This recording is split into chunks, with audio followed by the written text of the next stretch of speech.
Thank you very much. Good morning, members of the media, wider viewing and listening public of Trinidad and Tobago. Welcome to today's press conference at the Ministry of National Security. At the conclusion of Carnival, I think I can officially say that Carnival is now over and we've had a safe and successful Carnival from a national security point of view. And I have with me here today the Commissioner of Police, Mr. Griffith, the Deputy Commissioner of Police Acting, Mr. Dulalchan, and our Acting Chief of Defence Staff, Group Captain Darryl. So I'd like to start by asking the Trinidad and Tobago Police Service just to give us a quick and brief idea of what took place over the last few months that culminated in Carnival Monday and Tuesday and the statistics associated. Thank you very much, Commissioner. Thank you, sir. The operation is still ongoing. We still have several events taking place today, Ash Wednesday, which even though it is supposed to be a working day, there are many events and persons somehow have turned this into a day where it is of relaxation. So, and through the use of technology, the use of the drones and the other arms of the Trinidad and Tobago Police Service, we are monitoring all of these locations. So it is not yet completed by the Trinidad and Tobago Police Service as it pertains to the Carnival operational plan. As the Minister stated, this was not just Carnival Monday and Tuesday. This involved operations throughout the Carnival season. There were over 200 events. I am pleased to say that all 200, it has been virtually incident-free in comparison to years gone by. I will hand you over to the Goal Commander, Mr. Dulalchan, who will actually give you more statistics. But it is not just about statistics that can give the impression or the perception that it was an incident-free and carnival, and I think that we were very successful in our operation. When you have hundreds of thousands of persons involved in events throughout Trinidad and Tobago for the last few months, inclusive of Carnival Monday and Tuesday, there would always be a few incidents.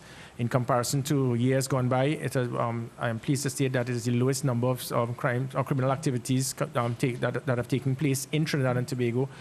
But it is not just about statistics, as I will just close off on. It has to do much more with the perception and the fear of crime. I think that was greatly reduced, and it had to do not just with the cosmetic, it's not cosmetic showing, but we were able to analyze situations. We looked at data, we looked at where criminal activities took place, where persons would converge into commit crime, and we were able to utilize our resources in an effective and efficient manner. And by doing that, it played its part in reducing crime, but also to take away the perception and fear of crime. And that is just as important as crime reduction itself. So arguably, I think it has been fairly successful. There will always be room for improvement. I know there's going to be the question pertaining to the absenteeism of police officers. I am pleased to state that this has been the highest attendance of officers in the police service in years for Carnival Monday and Tuesday. On Monday, we gave the 95% attendance. I think it is now about 97 to 98%. And it may also increase because now we have to look at at officers who may be sick, that will have sick leave. So again, I would like to take this opportunity to commend each and every police officer for the performance of their duties. They stood up and they rose to the occasion, and they did what was required to ensure the safety and security of the law-abiding citizens over the Carnival period. I would just like to add to say that the success of the Carnival was not only on the part of the doing of the police, but I think it's important to note the role that the media played, as well as the general community, and more so the masqueraders and all stakeholders. So I also want to take the opportunity to congratulate them. What I have noted is that I would have been focusing as to what was happening in the entire country. And a marked difference this year was the amount of persons who were on the streets for Carnival. The numbers were phenomenal, and the time they were in the streets, up to 12 o'clock Monday night,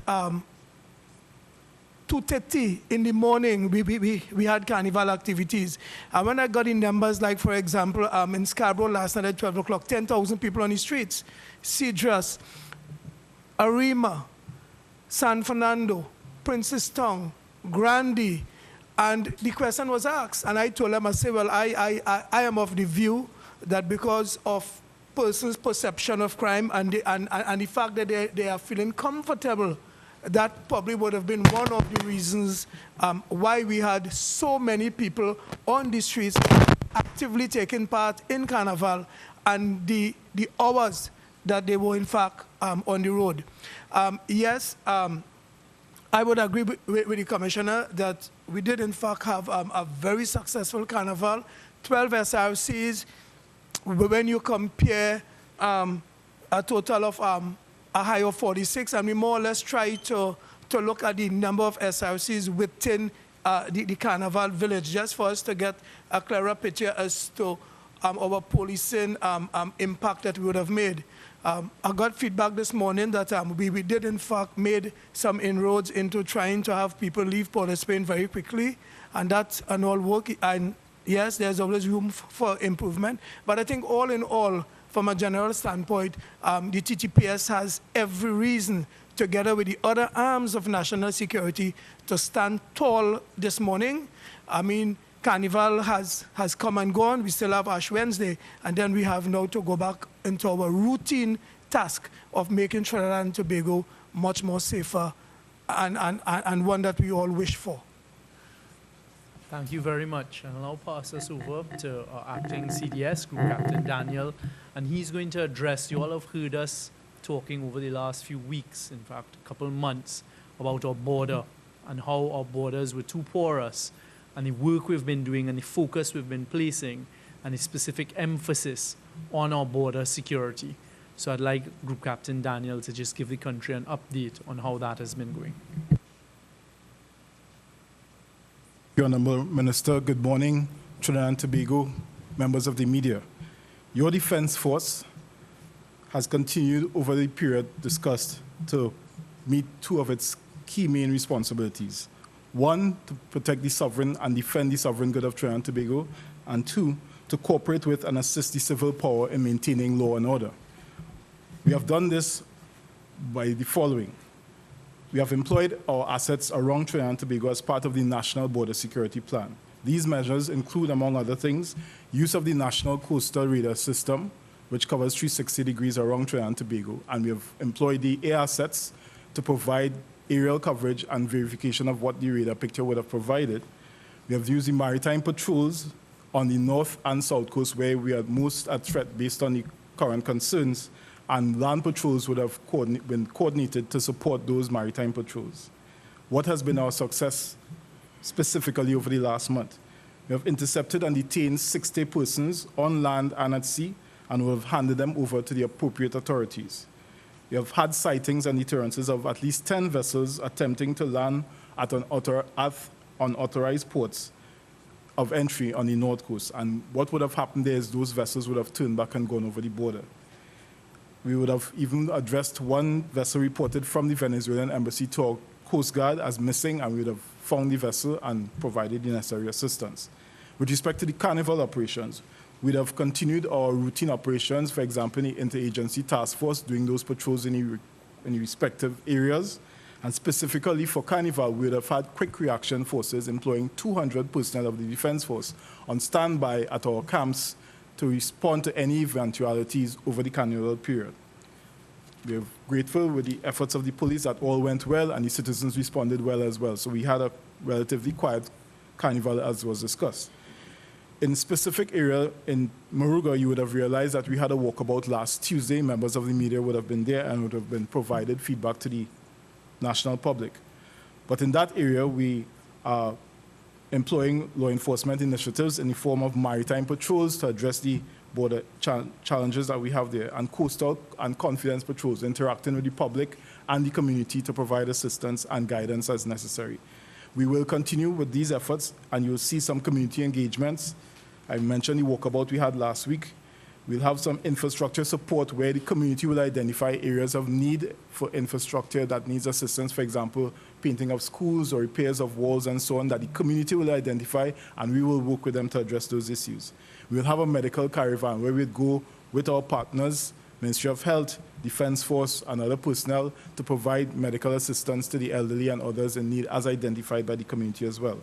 We'll also execute sports initiatives to bring football, cricket, and other activities to encourage sport back in the area, including competitions that we'll try to ensure it continues and it's not just a one-off effort.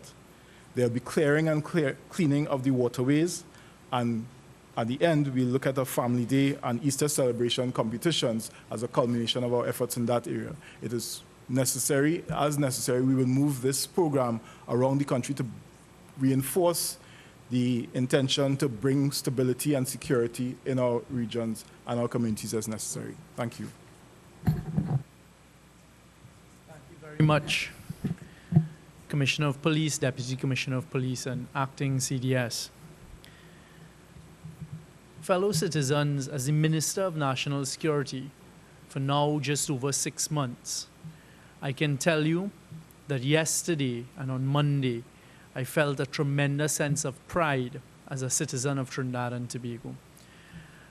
And as we did our walkabouts, as I did my walkabouts on Monday with the Commissioner of Police, starting from Juve morning through Port of Spain, and then down in San Fernando and even Caripachimo, there was a real sense of confidence and a sense of calm throughout the country.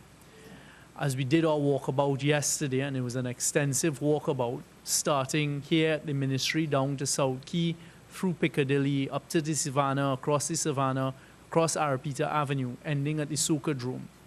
I can tell you that as a citizen, I stand here today and on your behalves, I thank all of the men and the women of the Trinidad and Tobago Police Service, all of the men and women of the Trinidad and Tobago Defense Force, our intelligence services, the fire services, and even our prison services, our lifeguards, and our immigration officers who played their own specific parts in making Carnival the success that it was. I can say now without fear of contradiction that Carnival 2019, from a national security point of view, was the safest if we use the statistics as our measurement in many years. In fact, I've been provided with the statistics. When DCP Dulalchan spoke about SRCs, very often in national security, they use a lot of acronyms. SRCs, for us, the members of the public, are serious reported crimes. And I can tell you all, for Carnival 2014, there were 46. 2015, there were 40. 2016, 24. 2017, 16. Last year, there were 21 SRCs. And I stand here today and I commend all of those who worked hard. We began preparations in October of last year, all the way through to Monday and Tuesday, to declare and announce that the serious reported crimes for Carnival period this year, 2019, fell to a record 12. This is not something, as the Commissioner of Police said, we will be sitting on our laurels and patting ourselves on the back. We will continue to work hard, and that's part of my message here today, and as I've been saying throughout the last 2 days. Now that Carnival, Monday and Tuesday, are over, yes, there continue to be activities today, Ash Wednesday. National security will be continuing to focus on the fight against the criminal element. 2 things we've been seeing continuously since I came into office is the use of interagency efforts. And again, yesterday, I'm happy to say that on our walkabout, for the first time, I'm told in a very long time, we had the heads of prison as well as the fire services walking along with our Trinidad and Tobago Police Service and our Trinidad and Tobago Defense Force, and in particular the regiment. Well, Group Captain Daniel is from the Air Guard. These walks in the past had become something of just an occurrence. But I can tell you that yesterday, the walk took a specific, it held a different dimension. And certainly the feedback we got and continue to get throughout the course of the day. And I saw today in one of the daily newspapers a unanimous vote of confidence by the population that they felt safer this Carnival. You saw it. You saw more uniformed officers out. You've heard the record statistics of 95 up to 98% of our men and women in the police service reporting to duty. The commissioner, the deputy commissioner, Mr. Dulalchan, as the goal commander, are to be commended for that effort.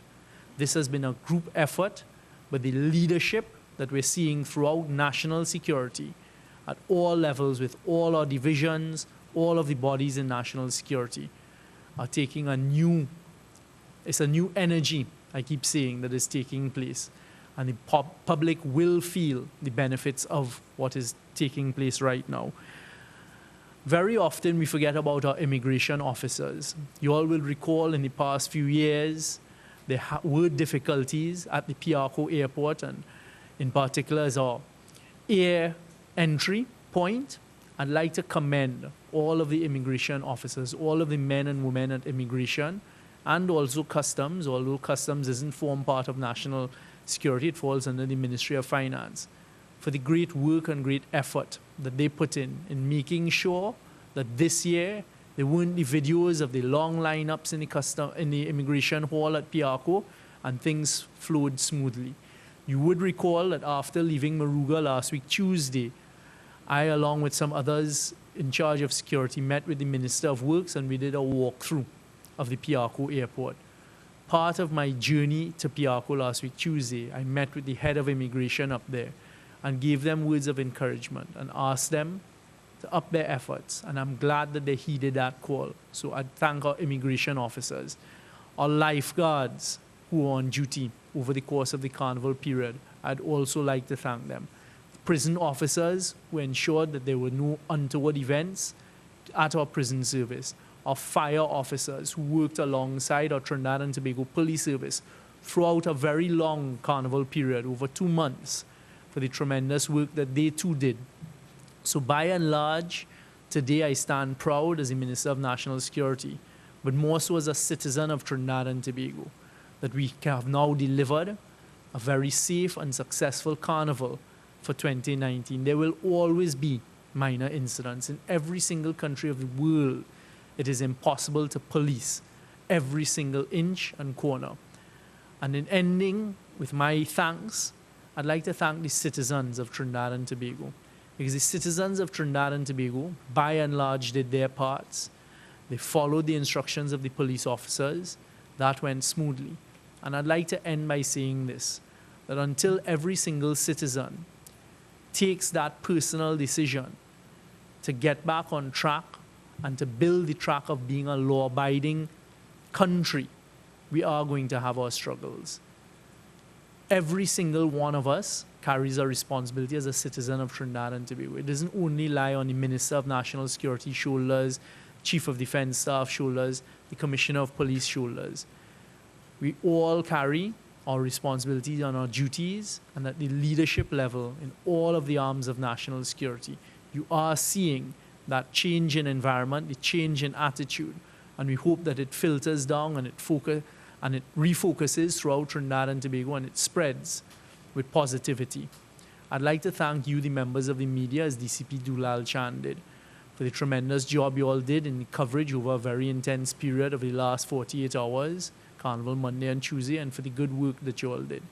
I keep saying that it's very important, putting on now my Minister of Communications hat, it's very important that we communicate to the population the positives. There are a lot of positives in Trinidad and Tobago. Don't always look for the negatives.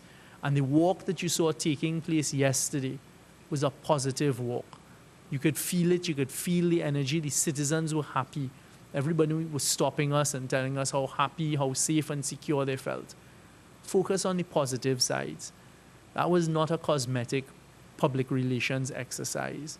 It was very, very real. We expanded our walk to ensure that we got the maximum amount of feel and touch with as many citizens in Trinidad and Tobago as we could in this concentrated area. I think I heard the Goal Commander say, and the Commissioner of Police, it was over 300 to 400,000 people concentrated in Port of Spain over Monday and Tuesday.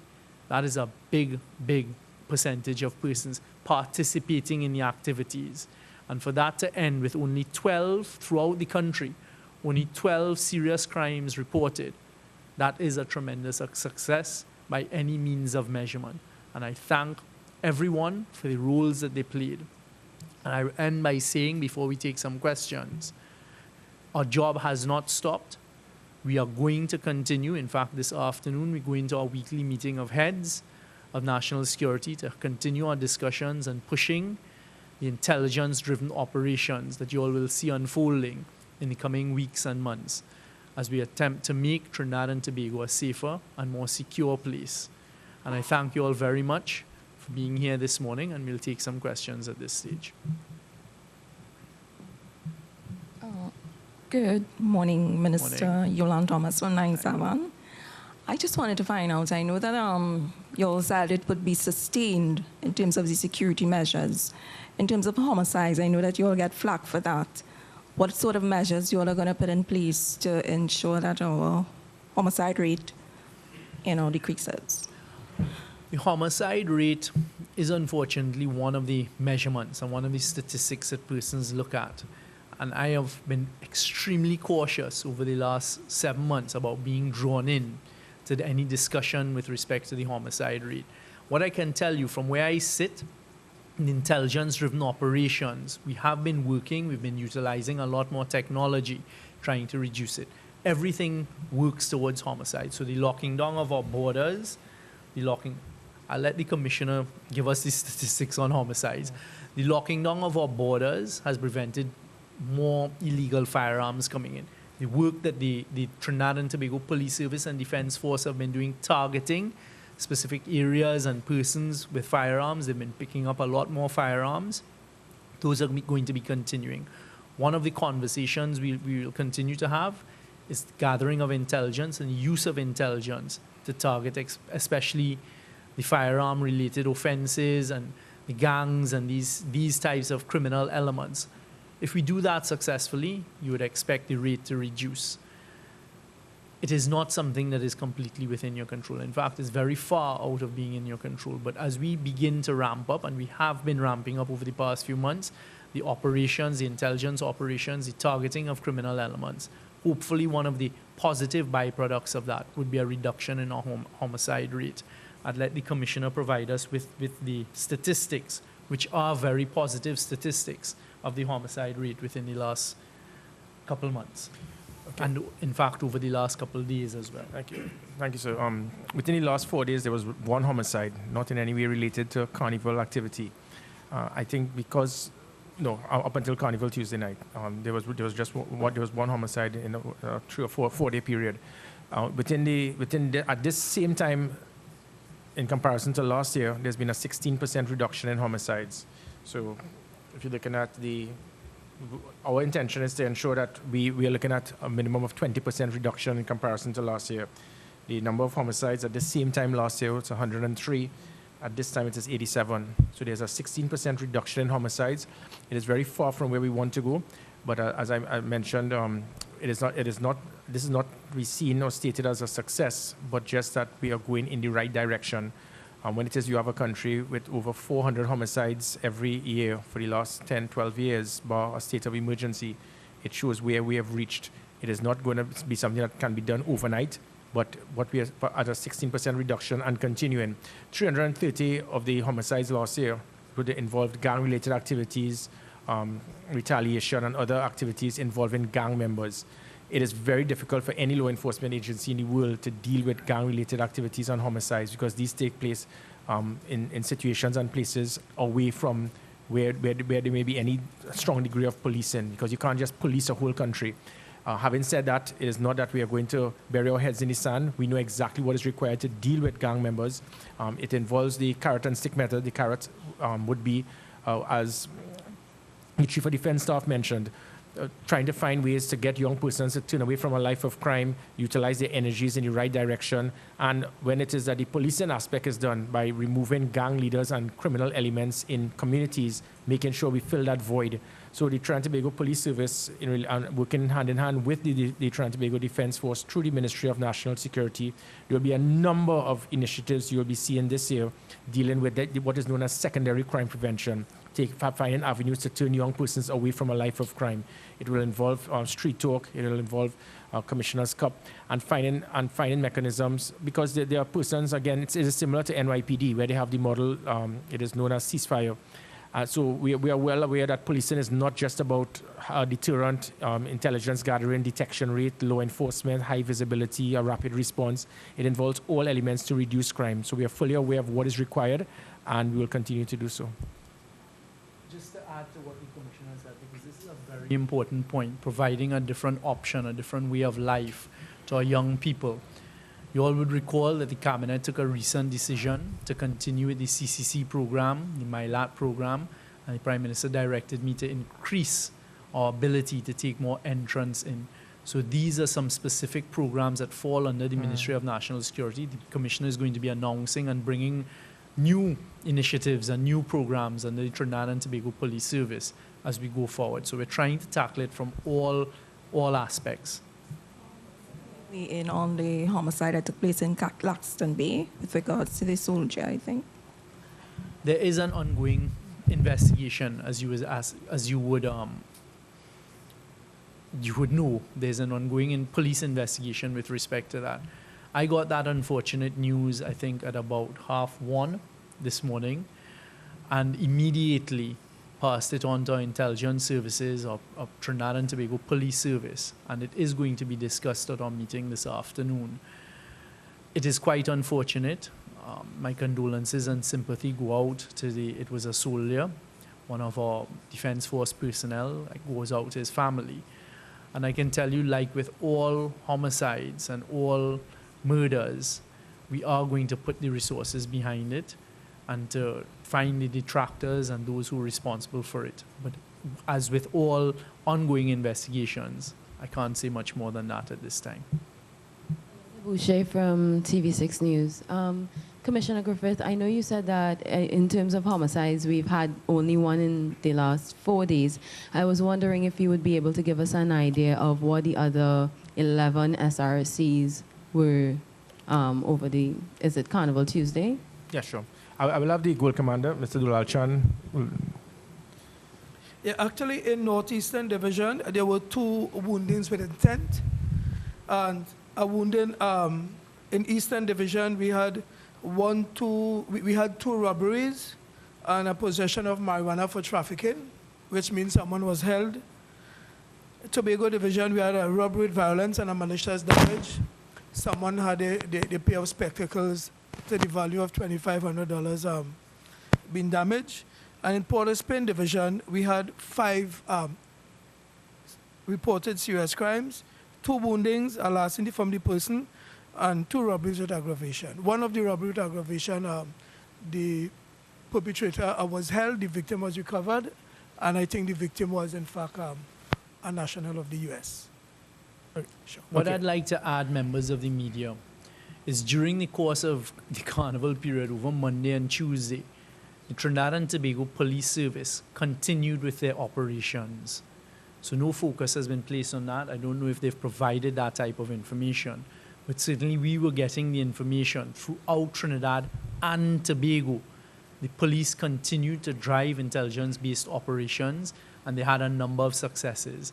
They had picked up some firearms, they had picked up persons with drugs and marijuana, drugs being marijuana mainly, and they continued with those operations, and I'd like to commend them.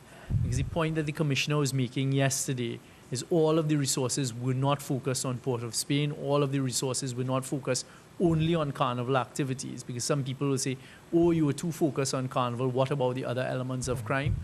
The success is there. The Trinidad and Tobago Police Service continued to drive their intelligence-driven efforts and actually had a number of successes. And you've heard from our Chief of Defense Staff what we continue to do in the border and the successes they continue to have there. If I could just add, also, the reason why it is that you would have seen such a reduction is that we were using that preemptive strike technique, whereby apart from getting data to look at where certain situations may have taken place using comparative statistics from years gone by to know how to utilize our resources, through technology, the Operational Command Center was ignited heavily from just since Marshall Monday. And we will truly utilizing the CCTVs around the country, the drone, the dashboard cameras on the ERP vehicles, the blanket of the emergency response vehicles throughout the country, 85 vehicles, 24 hours a day, making sure that you can have a response within minutes.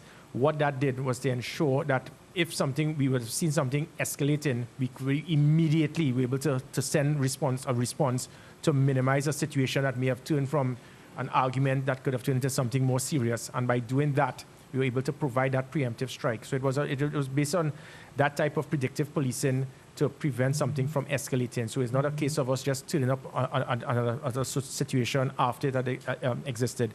You would have known, you'd probably know about Arapita Avenue last night. We were talking about 50, 60,000 people. It was packed from one end of Arapita Avenue to the other. And yes, we do have the proclamation for Carnival until midnight. But when it will reach, and again, using data, persons were killed on Arapita Avenue for Carnivals going by.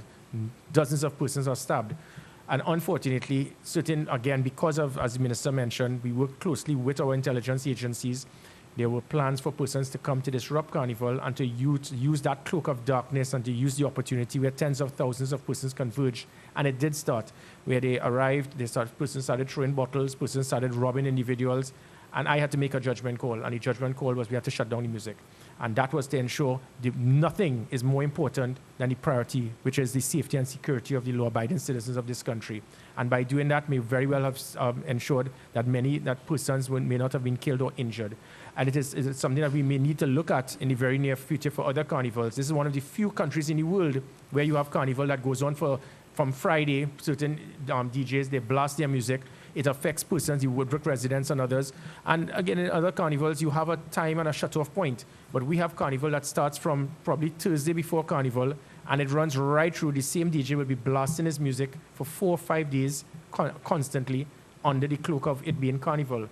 It's something, and this obviously would affect even my police officers, because the police officers have to man these places. So whereas certain things went on, as Mr. Dulalchan stated, till 2, 3 in the morning on Carnival Monday night, some of my same officers had to get back onto the streets because of the rotation that wasn't expected.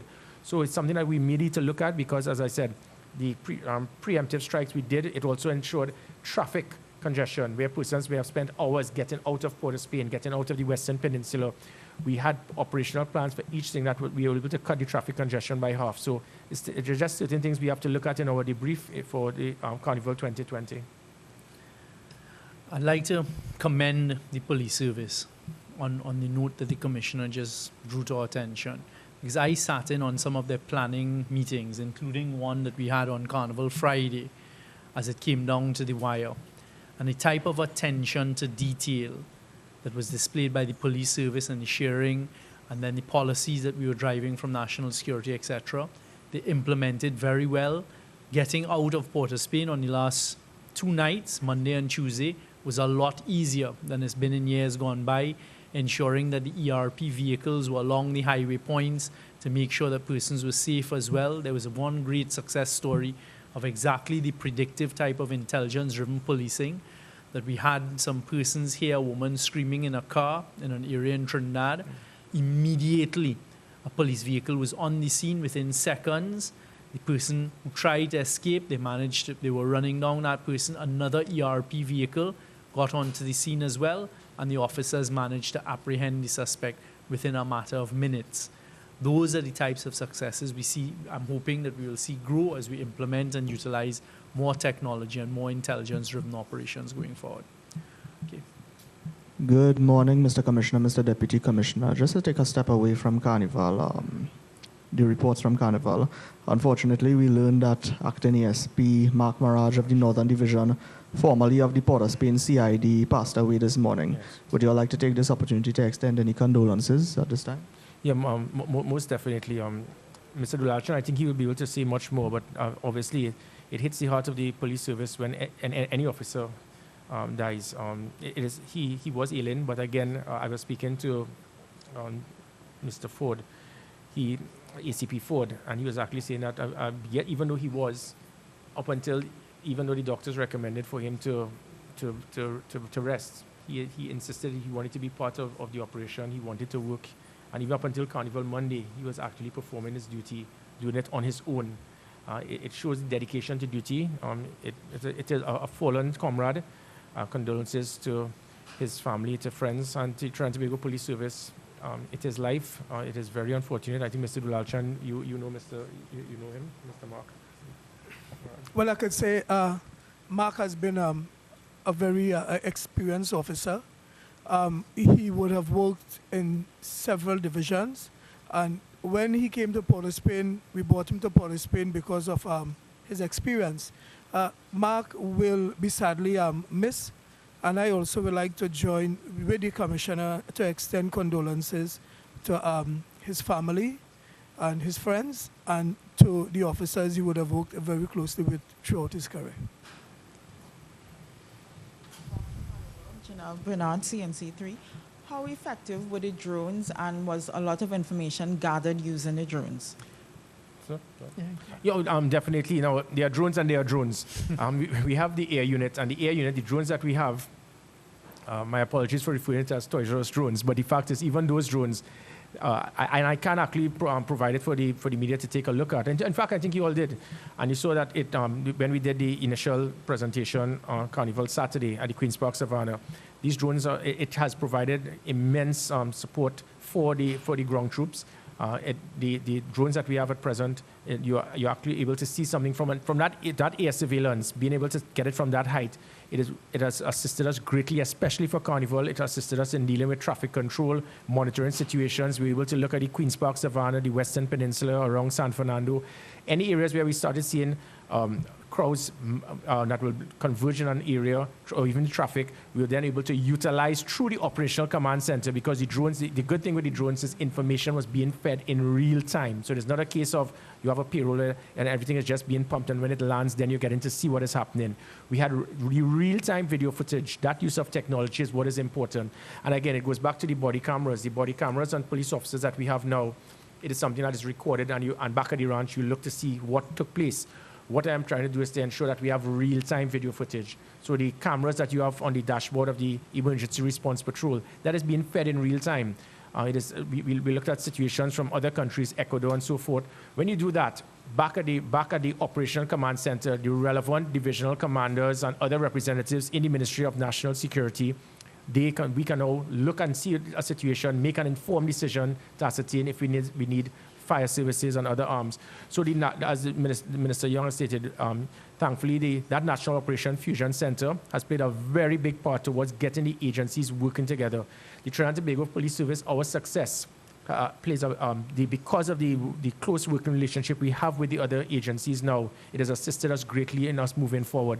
So going back to the drones, that is just one of several being fed in real time, and we need to improve on that.